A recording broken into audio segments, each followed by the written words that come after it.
എല്ലാവർക്കും SR കറിവേണ്ടിലേക്ക് സ്വാഗതം. ഇന്നത്തെ റെസിപ്പി കർക്കടക കഞ്ഞി. അടിപൊളി ടേസ്റ്റാണ് കേട്ടോ. ഏത് പ്രായക്കാർക്കും കഴിക്കാൻ പറ്റും, മുതിർന്നവർക്കും ചെറിയവർക്കും ഒക്കെ കഴിക്കാൻ പറ്റിയ കഞ്ഞി. ചവർപ്പോ ഒരു കയ്പോ ഒന്നും തന്നെ ഇല്ല. എല്ലാവരും ഒരു പ്രാവശ്യമെങ്കിലും ഇതൊന്ന് ട്രൈ ചെയ്ത് നോക്കുക. അതിനായി എടുത്തിരിക്കുന്നത് 2 ടീസ്പൂൺ ചെറുപയർ, 2 ടീസ്പൂൺ വൻപയർ, 2 ടീസ്പൂൺ ഉഴുന്ന്, 2 ടീസ്പൂൺ മുതര, 2 ടീസ്പൂൺ ഉലുവയും കൂടിയും ഞാൻ ഇതിൽ ആഡ് ചെയ്തിട്ടുണ്ട് കേട്ടോ. എന്നിട്ട് നല്ലവണ്ണം വാഷ് ചെയ്തെടുക്കുക. എന്നിട്ട് 4 മണിക്കൂർ സോക്ക് ചെയ്ത് വെക്കുക വെള്ളമൊഴിച്ച്. 1 കപ്പ് ഉണക്കല്ലരിയാണ് എടുത്തിരിക്കുന്നത്. നിങ്ങൾക്ക് വേണമെങ്കിൽ നവരരി വേണമെങ്കിൽ എടുക്കാം. ഞാനിവിടെ ഉണക്കല്ലരിയാണ് എടുത്തിരിക്കുന്നത്. അത് നല്ലവണ്ണം വാഷ് ചെയ്തെടുക്കുക. എന്നിട്ട് കുക്കറിലേക്ക് ആഡ് ചെയ്ത് കൊടുക്കുക. കൂടെ സോക്ക് ചെയ്ത് വെച്ച ധാന്യങ്ങളും വെള്ളമൊക്കെ ഊറ്റിക്കളഞ്ഞ് അതും ആഡ് ചെയ്ത് കൊടുക്കുക. എന്നിട്ട് 2 പാത്രം വെള്ളം ഒഴിച്ചു കൊടുക്കുക. നല്ലവണ്ണം ഇളക്കി കുക്കർ മൂടി 2 വിസിൽ വന്ന സ്റ്റൗ ഓഫ് ചെയ്യുക. അപ്പോഴത്തേന് അതിലേക്കുള്ള അരപ്പ് റെഡിയാക്കി എടുക്കുക. 2.5 കൈപ്പിടി തിരുമ്മിയ തേങ്ങയാണ് ഞാൻ എടുത്തിരിക്കുന്നത്. അതിലേക്ക് 1 ടീസ്പൂൺ ജീരകവും 1/4 ടീസ്പൂൺ മഞ്ഞൾപ്പൊടിയും 1 ചുള ഉള്ളിയും കൂടി ആഡ് ചെയ്ത് കൊടുക്കണം കേട്ടോ. എന്നിട്ട് പേസ്റ്റ് രൂപത്തിൽ അരച്ചെടുക്കുക.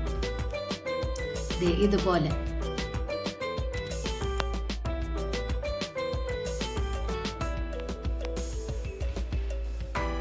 ഇപ്പോൾ കുക്കർ വിസിലൊക്കെ വന്നു, ആവിയൊക്കെ പോയി. അതൊന്ന് തുറന്ന് നോക്കുക. അരിയൊക്കെ വെന്തു, അതിൻ്റെ വെള്ളമൊക്കെ വറ്റി. അപ്പോൾ കുറച്ച് തിളച്ച വെള്ളം അതിലേക്ക് ആഡ് ചെയ്ത് കൊടുക്കുക. എന്നിട്ട് നല്ലവണ്ണം ഇളക്കി കൊടുക്കുക. സ്റ്റൗ ഒന്ന് ഓണാക്കി ഇതൊന്ന് ചൂടായി വരുമ്പോൾ അതിലേക്ക് മിക്സിയിൽ അരച്ച് വെച്ച അരപ്പ് ഒഴിച്ചു കൊടുക്കുക. എന്നിട്ട് നല്ലവണ്ണം ഇളക്കി കൊടുക്കുക. മിക്സിയുടെ ജാറിൽ കുറച്ച് വെള്ളം ഒഴിച്ചിട്ട് അതും ഒഴിച്ചു കൊടുക്കുക. എന്നിട്ട് 2-3-4 തിളയ്ക്കുമ്പോൾ സ്റ്റൗവ് ഓഫ് ചെയ്യുക. ഇതേപോലെ ആവുമ്പോൾ സ്റ്റൗവ് ഓഫ് ചെയ്യുക. അതിലേക്ക് വറവിട്ട് കൊടുക്കുക. 2 ടേബിൾ സ്പൂൺ നെയ്യ് ഒഴിച്ചു കൊടുക്കുക. അതിലേക്ക് 2-3-4 ചെറിയ ഉള്ളി ഇതേപോലെ അരിഞ്ഞ് ആഡ് ചെയ്ത് കൊടുക്കുക. അതൊന്ന് ബ്രൗൺ കളറാവുമ്പോൾ കഞ്ഞിയിലേക്ക് ഒഴിച്ചു കൊടുക്കുക. അടിപൊളി ടേസ്റ്റാണ് കേട്ടോ. എല്ലാവരും ഒരു പ്രാവശ്യമെങ്കിലും ഈ കഞ്ഞി ഒന്ന് വെച്ച് നോക്കുക. ഫീഡ്ബാക്ക് ഒന്ന് അറിയിക്കുക. ഇനി ഇതിലേക്കുള്ള ഒരു ചമ്മന്തി റെഡിയാക്കി എടുക്കുക. അതിനായി 2 ടീസ്പൂൺ തിരുമ്മിയ തേങ്ങ, 5-6 കാന്താരി മുളക്, ചെറിയ ഉള്ളി, ചെറിയ കഷ്ണം പുളി എല്ലാം കൂടി മിക്സിയുടെ ജാറിലിട്ട് ഒന്ന് ചെറുതായി ഒന്ന് ക്രഷ് ചെയ്തെടുക്കുക.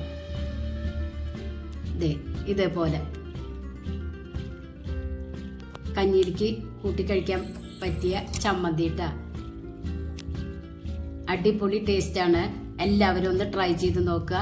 എന്നിട്ട് ഫീഡ്ബാക്ക് അറിയിക്കുക. നിങ്ങൾക്ക് ഈ ചാനൽ ഇഷ്ടാവുകയാണെങ്കിൽ ഒന്ന് സബ്സ്ക്രൈബ് ചെയ്യുക, ലൈക്ക് ചെയ്യുക, ആ ബെല്ലൈക്കൻ ഒന്ന് അമർത്തുക. ഫ്രണ്ട്സിനെ ഒന്ന് ഷെയർ ചെയ്ത് കൊടുക്കുകയും ചെയ്യുക. അപ്പം ഞാനിടുന്ന ഇതേപോലുള്ള വീഡിയോസ് കിട്ടും. Thank you.